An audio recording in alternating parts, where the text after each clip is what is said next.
What's happening, everybody? I'm Steve, and welcome back to Junk Drummer TV. It is the year 2024. I know you can't tell that because my Christmas tree's still up. But taking Christmas trees down kind of depresses me, so I leave them up for a little while. This initial video for the new year is a Steve rant. It started from something that my borrowed child's boyfriend said during the holiday season. First, there's a little setup.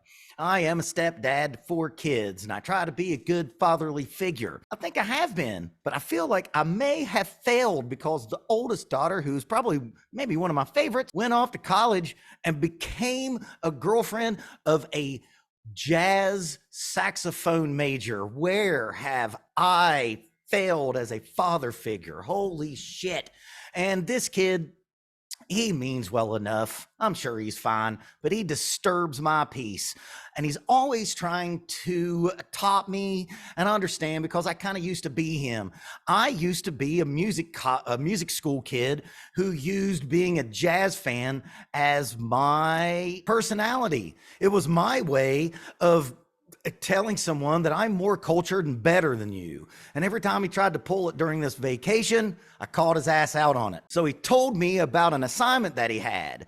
And that's where we start the video. He told me that he was transcribing Cherokee in 2023, because this happened a couple weeks ago. Music colleges, jazz professors, what are you doing with your life? I transcribed Elvin Jones solos in 1998 because we didn't have the internet.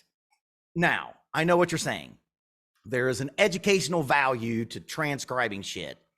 And yeah, maybe, but now it's fucking irrelevant. Jazz education and most of college music education is fucking irrelevant. Do you know why? Because YouTube exists. If you really want to know this knowledge, go on YouTube. Go get a private teacher down the street.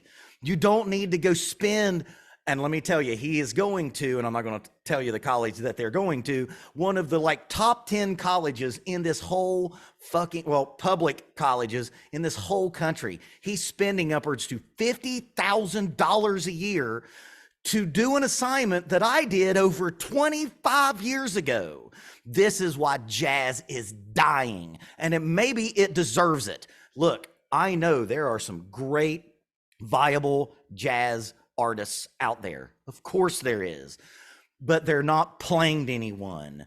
It's a dead language. They could have majored in Aramaic and accomplished the same thing. So this is not a rip on good and great jazz artists that's going on today who get 500 views on YouTube. It's an irrelevant fucking genre and art form. And I tell you this as a jazz fan, and I'm going to tell you why, in my opinion, it's a dead art form, because it's been codified, because there's a bunch of college professors who didn't know how to get over. And if you don't know what I mean when I say get over, it's a wrestling term. I'm a big wrestling fan, also run a wrestling podcast on the side. Getting over means getting popular with the fans, getting a reaction from a fan base, becoming popular. That's what getting over is.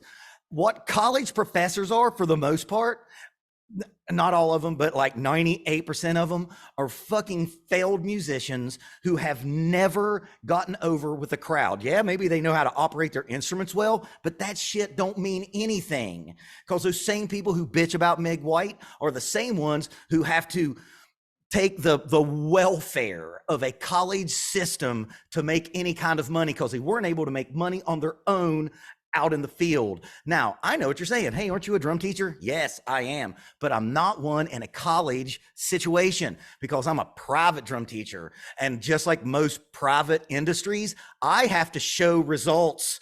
If my students' parents tell me, hey, little Jimmy or little Joni wants to make All-State, I've got to deliver that. I've got to do what I can to make that happen, because if I don't give results, they go somewhere else. That's why I'm not in on this argument. It's Ghostbusters. When Dan Aykroyd said, have you ever been in the private sector? They expect results. And that is the college music, jazz specifically, professorship in a nutshell.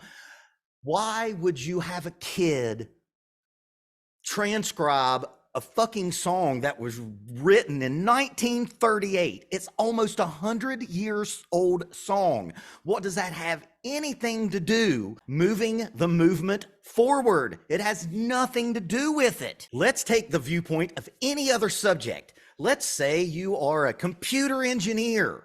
Would you be learning lessons from 1998, or would you be learning the next step evolution of the technology? Jazz is dead. It also smells funny, but it's dead because the people who are studying jazz don't just go play. They think that they have to get under a lifetime's worth of debt to learn the secret language of jazz to be able to be a jazz player. No, you don't. Just learn your instrument. Find someone who knows your instrument well and go study with just them. It's way cheaper. I charge $25 a half hour. These assholes are charging $20, $30, $40, $50, $60, $70,000 a year, and it's a fucking racket. It is welfare for musicians who didn't make it. And I didn't make it either, but I'm not going to go suck on the taxpayers' teat because I was a fucking failure. I'll go out and make my own way. Thank you very much. I'm a jazz fan. I'm bitching because I care. Jazz cannot continue because it is dead, because it's codified, and you've got a bunch of professors who have calcified and have not moved on. Do you know why there's not a rock and roll preservation? Although probably soon we'll need one. It's because it doesn't need to be. There are no societies for the jazz preservations. There are none for fucking hip hop because it's alive. It grows, and jazz started to die. And I'm not the only one who said this. Frank Zappa did too. Jazz started to die when college campuses started teaching that genre. And it's over. It's over. Transcribing a song that's almost 100 years old in 2024 now is completely irrelevant. It doesn't make you a better player. It does give you it does make your ear better. I understand the assignment. But in the grand scheme of things, it doesn't make you who you are. It doesn't make you find your voice. All it does is say, hey, if Mel Bay needs someone to transcribe something, I can be the 7 people who have that job. Those jobs are not relevant because they're not available. Jazz players don't go to college. Listen, study, find the greats on YouTube, go in your car, go find one of the 9 venues in this country that still book jazz and play. And do not be a Civil War reenactor. What do you mean by that, Steve from Junk Drummer TV? Don't try to be someone else. Obviously, stand on the shoulders of the giants that come before you. But Art Blakey wasn't trying to be Max Roach. Tony Williams wasn't trying to be Art Blakey. They have the influence, but they became themselves. And when you study jazz in a music school setting, you are going to be an NPC. You are going to be a bad copy of someone else because that's the assignment. That's the fucking assignment that these useless college professors are still doing.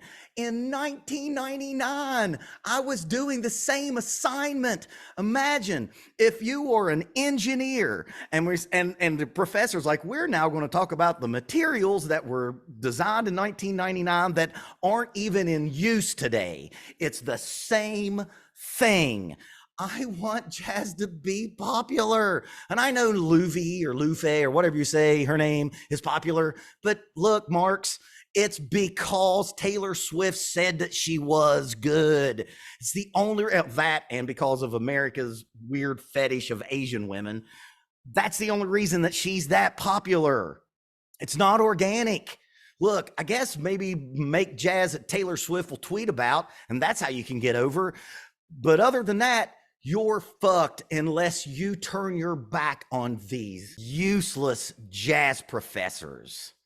I know you watched Whiplash. I know you romanticized it, but real musicians thought that movie sucked. So stop trying to reenact it. Be yourself. Don't worry about getting an A on the assignment. Jack White wouldn't have got an A on an assignment, and he's popular, and he's over. And that's what you should be trying to do, because jazz professors in this school system do not care about their students. For the most part, I know there's good ones out there. They care about tenure and they care about a paycheck. If they cared about the society that we were in, they'd try to be a positive influence and quit and try to be a garbage man or an electrician and actually be effective for once. That's going to be 2024. I'll see y'all next time.